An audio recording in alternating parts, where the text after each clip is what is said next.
Thank you so much. Hello, এই যে mister, hello. কিরে, মাহিমা কি তোকে প্রপোজ করতেছে? তলে তলে এত কিছু আর আমি কিছুই জানি না। কি বলিস সেগুলো পাগলের মতো? আমাকে একটু বলতে দে। আচ্ছা, তুই কি ওনাকে চিনিস? চিনবো না কেন, উনি আমার ইউনিভার্সিটির বড় ভাই, আর সেই সুবাদে ওনার সাথে পড়েছে। ও আচ্ছা, কিন্তু আমি তো ওনাকে চিনি না। আর উনি আমাকে প্রপোজ করবে কেন? তোর না অতিরিক্ত কথা বলার অভ্যাসটা বাদ দি। চল, ক্যাম্পাসে যেতে দেরি হয়ে যাচ্ছে। আচ্ছা বউ, সেটা না হয় বুঝলাম, কিন্তু উনি এভাবে চোখ বন্ধ করে হাঁটু গেড়ে বসে আছে কেন? সেটা আমি কিভাবে বলবো? আমি তো ওনাকে অনেকবার ডাকছি, উনি তো কোনো রেসপন্স করতেছে না। আচ্ছা শোন, ভালো আমরা এখান থেকে কেটে পড়ি, না হলে আল্লাহ জানে আবার কোন ঝামেলায় পড়ি। আরে দাঁড়া, এত সুন্দর একটা হ্যান্ডসাম ছেলেকে এভাবে একা ফেলে রেখে যাওয়া কি ঠিক হবে বল? তোকে না এটা থাপ করতে চল তো। সেই চেনা সুবাস, সেই চেনা মানুষ, সেই চেনা ছোঁয়া, এত কাছে পেয়েও আমি আবার হারিয়ে ফেললাম। না, আর তোমাকে হারাতে দেবে না।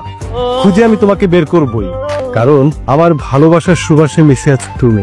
বন্ধু, হার্টবিট যে বেড়ে যাচ্ছে, তোর মনে তো টি-20 ম্যাচ চলছে, হার্টবিট তো বাড়বেই, টেনশন নিস না, কাপ তুই পাবি। বন্ধু, সবই বুঝছি, কিন্তু কেমন যেন লাগছে, শরীরটা কাঁপতেছে, সব অবশ হয়ে আসছে। শোন, একটা আইডিয়া দি, যদি বেশি সমস্যা মনে হয় তুই শুধু কোন রকমই আই লাভ ইউ বলে অজ্ঞান হয়ে যাবি। দরকার হলে বাকি কথা হাসপাতালের বেডে শুয়ে শুয়ে বলবি, তবুও হাল ছাড়বি না, বুঝলি? কিন্তু মৃদু যদি কিছু মনে করে তখন কি করবি? কখন কিরে, ওরা কি সারাদিন আড্ডাই দিবে, ক্লাসে যাবে না? ওরা ক্লাস করলে ফ্লার্ট করবে কার সাথে? এর জন্য বাইরে বসে থাকি, দেখিস না? আমরা মোটেও ফ্লার্ট করি না, তাই না মিতু? সেটা আমি কিভাবে বলবো?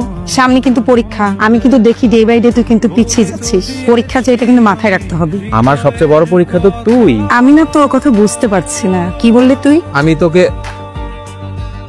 মিতু, আমি তোকে কিছু কথা বলতে চাই। তো কি বলবি বল, এমন ভেজা বেড়ানোর মতো করতেছিস কেন? না, আরেকদিন বলবো।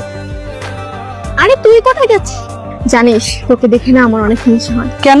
কারণ ভার্সিটি অলমোস্ট সব ছেলে তোর জন্য পাগল। রহস্যটা কি বলতো? এই তাতে রাজীব আর নানুকে দেখেছো? হ্যাঁ, ওরা তো মাত্র ক্যাম্পাসের দিকে গেল। ও আচ্ছা।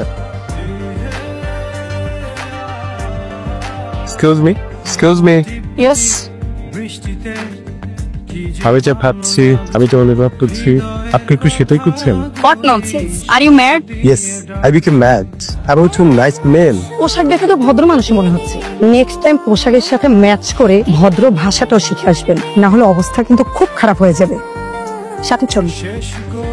কেউ হারিয়ে ফেলার যন্ত্রণা আমি সহ্য করতে পারবো, আমি তোমাকে আমার করেই ছাড়বো। তার জন্য আমার যত পাগলামি করতে হয় আমি তাই করবো, কারণ তুমি আমার প্রথম প্রেম, সেই ছোট্টবেলার মিষ্টি ভালোবাসার সুবাস।